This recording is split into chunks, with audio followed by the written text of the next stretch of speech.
Hi, good morning. This is Dr. David Wade, your family chiropractor. As I'm on my way to work this morning and we're stopped here at a red light, I wanted to talk to you briefly about how important it is to learn how to listen to what your body's saying to you. A lot of times people have problems and they don't really like to hear what the body's saying. Let me give you an example. During this change of season time, a lot of people end up with a lot of mucousy congestion and sinus runny nose issues. Nobody likes to have their nose running like crazy, but what is your body trying to say to you as a result of that? Basically what's happening is your body is saying, hey, we got something in here in these sinuses and we're trying to get it out.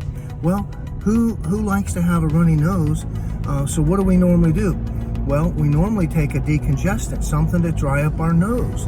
Well, when we do that, it stops the running. Well, isn't that nice? But what's the body trying to do?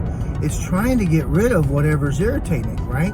And so if you stop the body from eliminating whatever's inside there, then all you're doing is causing it to interfere with the body's attempt to try to help and heal itself.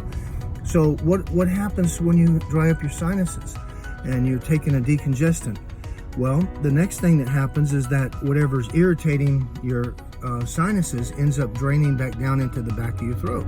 Well, then you have this cough. Well, no one likes to have a cough, right? So what happens is that you're trying to, not have a cough. Well, what is your body trying to do? What's your body trying to say to you when you have that cough? Well, right. It's trying to get rid of whatever's inside there and it's trying to cough it out. Whatever that is, it's irritating the tissues inside there. The body's attempting to get rid of it. But what do? Well, we take a cough suppressant. Well, then you take a cough suppressant and then what happens? Well, as we take a cough suppressant, what occurs is it stops the cough. Well, then what's the body going to be able to do once the cough stops? Well, not much. So it ends up dropping on down a little bit lower into your upper respiratory tract. So now whatever was irritating it previously is now down into your lungs. So now, because of the warm, moist, wet environment, whatever was previously irritating is weakening your system, and whatever happens now is that you're going to end up with some type of secondary lung infection. Now you're really in a mess because now you have to go to the doctor, get a shot or two and something to dry it up and maybe a steroid to kind of break all that stuff up. And it takes you probably a week or two to get rid of whatever was bothering you.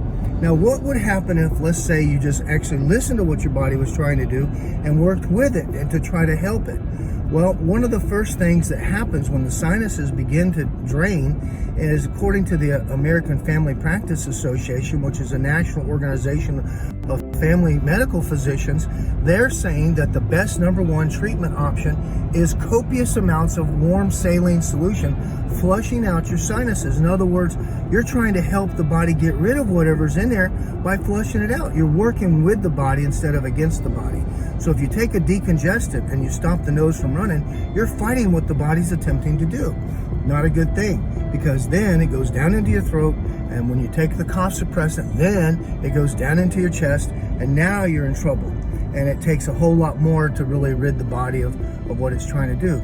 So try to get you one of those little flushing devices. You can get them at some of the drugstores. It's a little clear bottle you stick up in your sinuses. It flushes out all the gunky stuff that's in there.